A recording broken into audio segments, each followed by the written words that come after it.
గబగబా వర్షంలో ఎక్కడికి వెళ్ళిపోతున్నాను అనుకుంటున్నారా? చూడండి, కవర్ ఉంది నా చేతిలో. మంచి వర్షం అలా నడుస్తూ.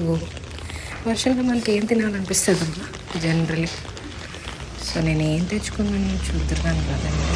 మా రోడ్స్ అయితే ఇలా ఉన్నాయి ప్రజెంట్. లైట్గా కాదు, బాగానే పడింది వర్షం. అలా వెళ్తున్నా రోడ్డు మీద. సో ఇదిగో పునుగులు. వర్షంలో పునుగులు తినాలని ఎంతమందికి అనిపిస్తుంది? నాకైతే జనరల్లీ పునుగులు తక్కువ తింటా, బట్ వర్షం అంటే ఇంకా వెళ్ళి పునుగులు తెచ్చుకుందాం రా బాబు అనిపిస్తుంది. సో అదండి, ప్లేట్లో తీసుకున్నాము మంచి చట్నీ. సరే తింటూ ఉంటా అయితే. మీరు కూడా మంచిగా మీకు నచ్చిన ఫుడ్ తింటూ ఉండండి.